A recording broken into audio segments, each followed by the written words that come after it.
All right, let's get into now, though, the forwards. We have Brandon Vasquez, or the attacking players, I should say. Alejandro Zendejas from Club America.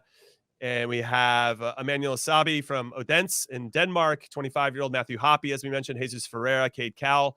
And Paul Arriola is the one I want to get into first. And Chuck, I'll come to you on this, and I want to get Heath's thoughts. I think it's interesting he's back in. Obviously, he got snubbed for the World Cup. We all thought he was going to be a part of the team. He wasn't. Who picks up the phone and says, hey, buddy, hey, yeah, you remember like 2 months ago, we didn't really care for you that much. What do you think about coming back? What do you think? Well, I'm interested in both sides of that. The conversation from who's asking him, and then obviously how Paul's feeling about it. Well, you know, this isn't a club. This isn't a club call-up. This is the national team. No, I get it. So there is you can't say, "Nah, I'm good." You pick up your bag. You say, "I'm packing it. I'm on my way." That. I've seen some players do that before. Well, what'd you say? What'd you say the new CBA deal was for these bonuses are for these matches? So all right, I'm on my way. So you just say, "Yeah, thanks, appreciate the call," and you come in. Paul Arriola is one of those players who, he was on the border of coming and not coming, and you would think, given the players that Greg did decide to select, where a majority of the players who weren't selected to start were just there to bring a good energy to the camp, right? To the atmosphere and the environment that this team was in. I thought Paul Arriola was part of that plan, and he wasn't. So I think for him, he's coming in and saying, hey, I want to start fresh here and start on the right foot with the national team. And whoever this next coach is, because I think they're all expecting a new coach, a new manager to take over, that he wants to shine. This is a new opportunity for all players. It's almost like a fresh start. Okay, the last 4 years, you didn't get the call up in the end, but here's a chance to better myself for the next manager. And if I can have an impressive showing, well, Ernie Stewart and Brian McBride aren't going anywhere, and they sit above the manager. So this is your chance to impress them, because they're going to have influence. Obviously, these players were selected by Brian McBride at the very least, who had a say in who was coming in, because he is the general manager. So I think from him, I'm excited to come in and show what I can do. I think you're banking on also a new coach, right? I look at this through the lens of like when I didn't make the 2010 World Cup, I knew that my time in theory, right? And it was 23 players then, it's 26 now. And to be out of that 26, you're like, if I'm 27, 28, 29, I'm maybe third on the depth chart in a position, maybe deeper if you start to have players that are versatile and they can throw into that. For Paul Arriola, like we saw by the end of the World Cup, that he's like, maybe 4 or 5 on the depth chart of being a right midfielder or for a team. I still thought he would make the 26, but now it's a fresh opportunity. Again, when Jurgen Klinsmann took over, I thought if I get called in by Bob, I kind of will always know my role. He kind of made that decision, and I respect that.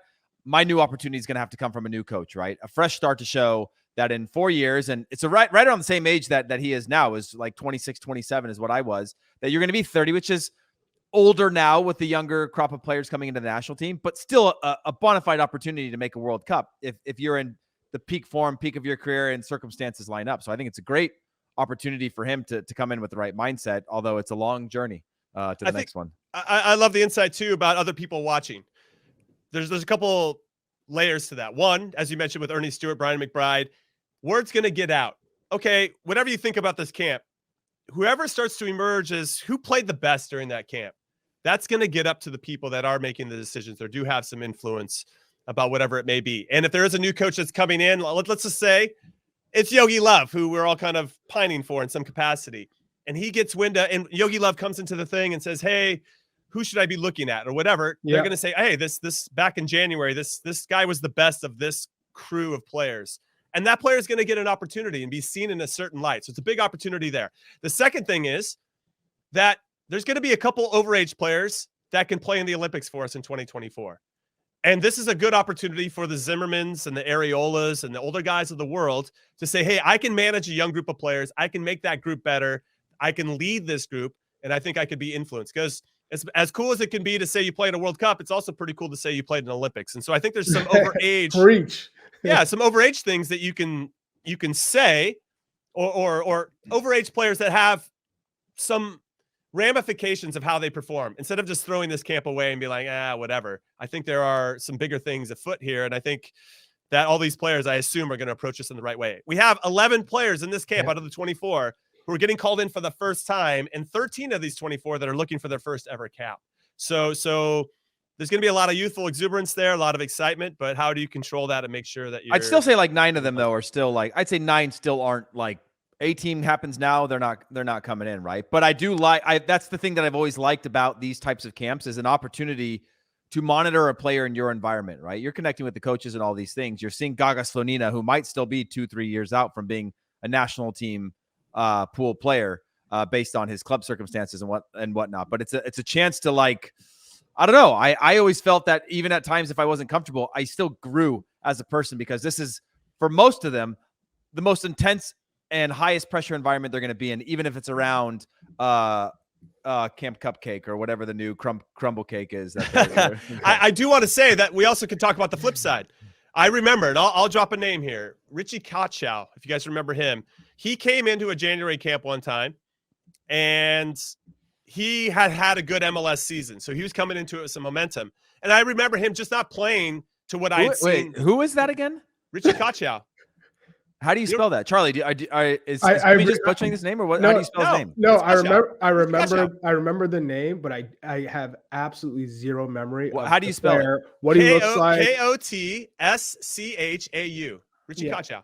I remember the name. Left back. Listen, he had a really good season leading up to it, and then when he got into camp, I knew that he didn't play for whatever reason, nerves or just whatever. He just didn't take advantage of the opportunity, and he played himself out of contention. Within like 2 weeks, he was out. Yeah. And I think that the players also that are new could do that, right? Yeah. And that's obviously. But that's why you bring in some veterans, because you know you're going to have some standard around you, even in the game. Again. You know, you're going to have some standard around you to bring them in and know that they're going to hold at least you can rely on some to keep the level high. Because you're going to have some ebb and flow of players around them, right? Like nerves and all these things they've got to work out. Also flow and rhythm. Like any camp or new team you've been on, the first few days can be a little rough just getting on the same page, right? Not a lot of completed passes, especially when you have somebody like Charlie running the corner flag all the time. Hey, okay, I think go ahead, Charlie. that Richie Kochow wasn't he wearing the Steve Prefontaines on the pitch? I'm not that old, you bastards. All right, so let's just take an early stab at a potential line. I'm just kind of curious if you think we're going to play our older, more established guys in this first game against Serbia. Zendejas, as I mentioned, only in for the Serbia game. He's definitely going to start and probably play meaningful minutes. I want to see him. Yes. Obviously, he had played for our youth national teams, played a couple friendlies with Mexico. Now he's back with us. Didn't file the one-time switch. FIFA's all over Mexico right now for not making that happen. It's a little bit of some issues with him, but he's in with us. And I think we're going to see him starting on one of the wings. Anthony Hudson says that he's very good at finishing his chances, finding himself in good spots, and that's been proven with his club, Club America. Now, I want to see Brandon Vasquez, but if we're going to go with experience and people that have been around, would we prefer to see a Zendejas with the Acostas, you know what I mean, and the guys that we will probably see more regularly? That's still. Or do you want to see a Zendejas with brand new players that have never played together before? You know what I mean? That's the big question. I think, Jimmy, you're still going to get players that have never played together before. True. I mean, in the end, this is January camp. This is the best that we have in North America. So, for me, you're starting Sean Johnson in goal, and Gaga Slonina is the backup. So, you never know what Celentano is. Maybe he's incredible at camp, and Gaga Slonina is still a ways away. But whoever is better between those two, I think, comes in, whether it's halftime or plays the second game. But I would expect Sean Johnson to start. Then DeJuan Jones starting right back. Then I would like to see Zimmerman and Jalen Neal or Sam Rogers. You never know. But whoever shines, I think between those two, I'm guessing. Charlie doesn't like LAFC's new signing, Aaron Long. I'm just saying he's 30 years old, and Charlie said, "Of course you got to bring him in, but I'm not playing him." I think you would like to see what if the youth have shown in this camp that you give a balance with one player who's got the experience and a younger player. And then I think whoever obviously shines between Tolkien and Gomez. I would assume Tolkien will get the nod just because he's been playing really well this past season with New York Red Bulls. Then Kellen Acosta and Eric Williamson sitting in front of them as two sixes, with Paxton as the 10. Okay. Then Zendejas on the right, Vasquez up top, and on the left side. I think that's where you can get interesting, whether it's Well, you could go with Sabi, you could go with Ariola, Hoppy, Cade Cowell, Cowell. I'd love to see Yeah. Hoppy get minutes again, man. I was excited about him, but we've lost like 2 years of like. There's a gap there.